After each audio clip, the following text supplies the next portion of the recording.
The year is 1804. The French Revolution is in its 15th year. Napoleon Bonaparte, on the height of his power, crowns himself Emperor of France, Napoleon I. However, as powerful as he was, he had enemies, mortal enemies. And the most important one was France's northern neighbor, Britain. To weaken its economic might, he blockaded its trade with Europe. Not with Brexit, but with the continental system.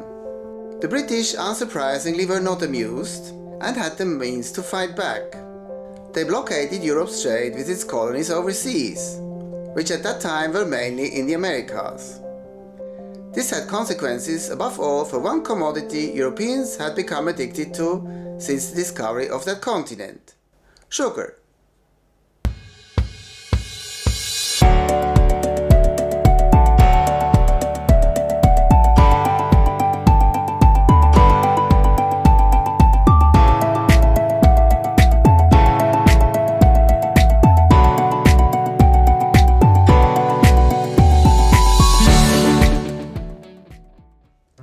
Hello and welcome to this second episode of our present relationship with food on Edo Ergo Sum.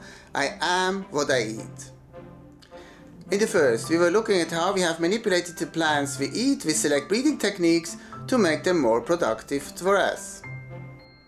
Here we have a look at a specific plant that we have changed not simply to make it better, but to give it a new usage. The humble turnip, reincarnated as the new sugar beet. This as a competitor to a plant that has been domesticated since the dawn of civilization: sugarcane.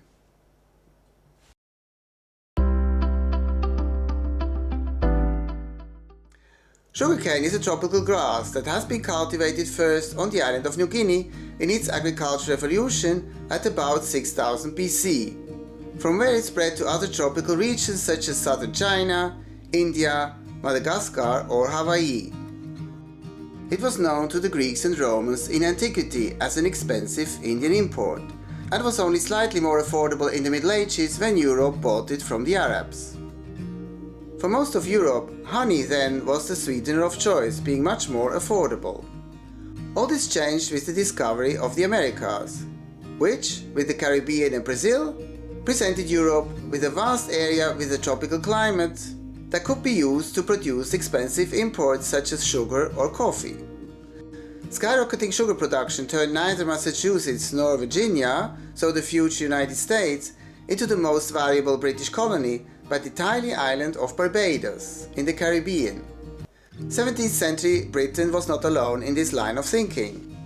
When they had a choice, the Dutch exchanged the island of Manhattan, so the future New York, for their colony in South America, Suriname, and the French gave up claims to Quebec for the islands of Martinique and Guadeloupe, all because of sugar.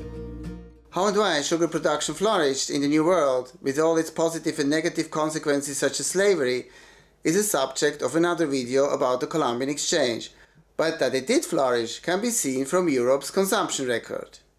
Medieval cooking books treated sugar as a condiment similar to salt, so something to use sparingly. In the 18th century, however, sugar turned from a treat for the rich into a food item for everyone. Great Britain, for example, consumed 5 times as much sugar in 1770 than it did 60 years earlier. And by 1750, sugar, instead of grain, became Europe's most valuable trading commodity. Now it is oil, and seeing how panicky the public reacts to a fluctuation in the oil price gives an inkling about how important sugar was then. So the British blockade of the continent at the beginning of the 19th century came as a shock to those Europeans with a sweet tooth, and gave a new career to humble root, then as now mostly used as animal fodder: turnips.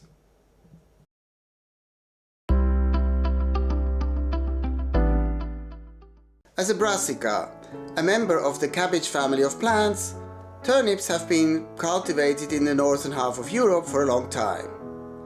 They are a root vegetable that grows best in a cool climate, and believe me, I live in the Netherlands, we have plenty of that.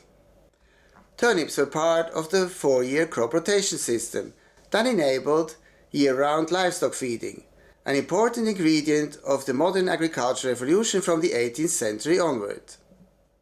While today some of the more tender varieties are consumed by us as a vegetable, turnips are still mainly grown as animal fodder.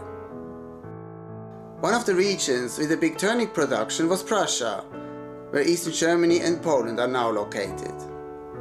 There, in the middle of the 18th century, the chemist Andreas Sigismund Markgraf proved that the root of the plant contained a significant amount of sugar, 7% at that time, and invented a method to extract it using alcohol.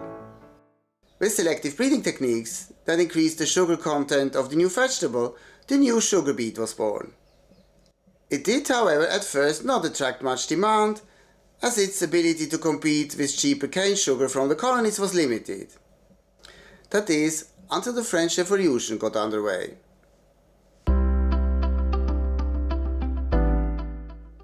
The French Revolution had several effects on cane sugar's availability in Europe, all negative.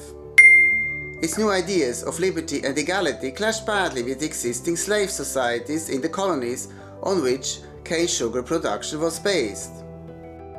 And the first one, a very important source of sugar for Europe, Saint-Domingue, on the island of Hispaniola in the Caribbean, became the new independent Haiti in 1804 after a slave uprising.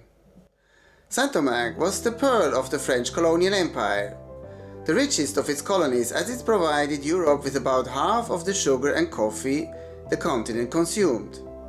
But this wealth was based on slavery, so freeing the slaves started a death knell for sugar production on the island. Production fell from 126 million tons in 1789 to 26 in 1801, to less than a million 20 years later, and then ceased almost completely. If that was not enough, the British blocking of Europe's trade with the rest of the world ensured that colonial goods such as coffee or sugar became again expensive treats on the continents available only to the rich.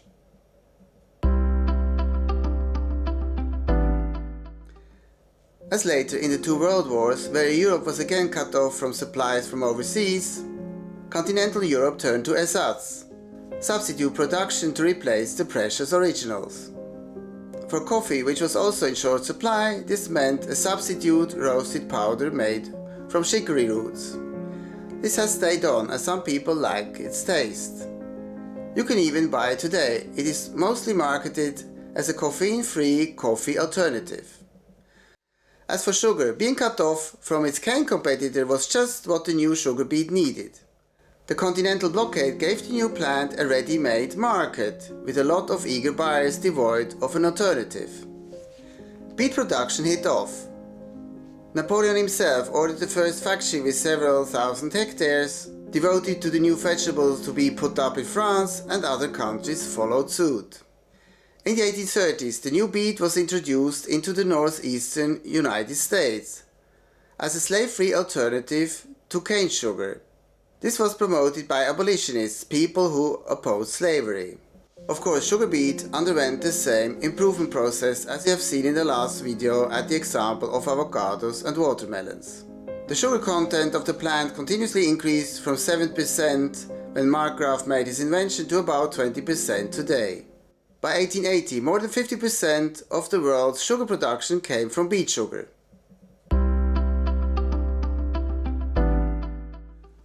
Today, the global market for the sweet stuff looks different again. Sugar is by far the food commodity with the biggest global production, with over 2 billion tons. But more than 87% of the total is cane sugar, again. With about 800 million tons, Brazil alone produces about 3 times as much cane sugar as all the beet sugar produced in the world combined. While slave labor is no more the basis of sugar production, it, as most agricultural production in the less developed world, is still a hard job with often unpleasant working conditions. As for beet sugar, its production with 277 million tons is not negligible either. On par with the cassava harvest, it is more than any other fruit and vegetable apart from soybeans and the big four starch suppliers maize, rice, wheat and potatoes. With a 50% market share, the EU is the biggest producer of beet sugar. The USA is number 3.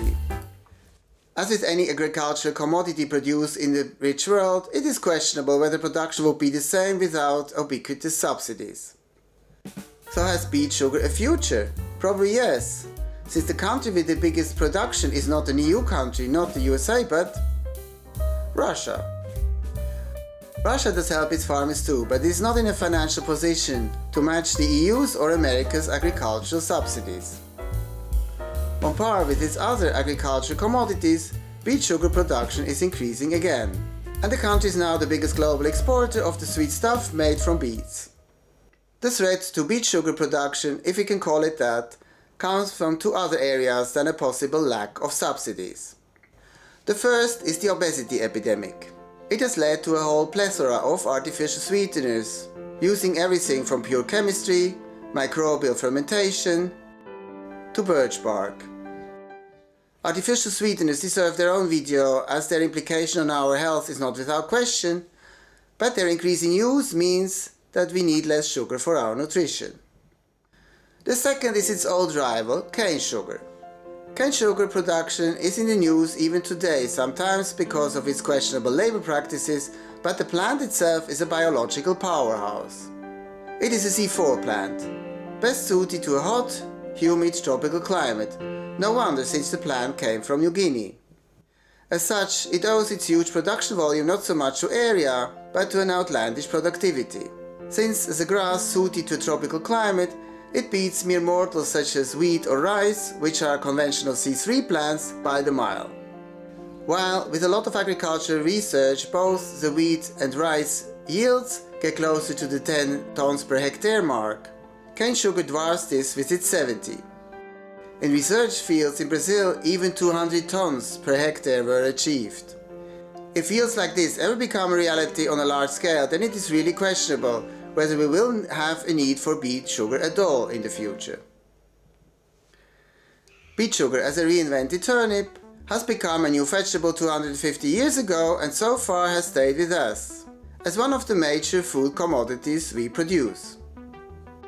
Same as with other vegetables, its productivity has increased tremendously, as its sugar content is now about 3 times what it was when Markgraf made his invention. Changes like this go a long way to explain why hunger is no more the basis of a discussion about food today, at least in most of the world, despite our hugely increased population. Plants are, however, not the only things we have adapted to our needs. The animals we use for our meat or dairy production have changed just as dramatically. How they look now compared to before, I have to tell you in my next video, Unrecognizable Animals. Thank you for watching this second video about our present relationship with food on Edo Ergo Sum, I am what I eat. If you did enjoy it, please hit the like button. This would help other people find it on YouTube. If you want to receive more videos like this one, also about the past or future of our relationship with food, consider subscribing to the channel. What do you think about this video? Does beet sugar has a future as a commodity on this planet? Please leave your remarks and questions in the comments. I really appreciate your input. Bye for now. Hopefully to the next video, when we talk about how the animals we use for our consumption have become almost unrecognizable compared to their wild ancestors.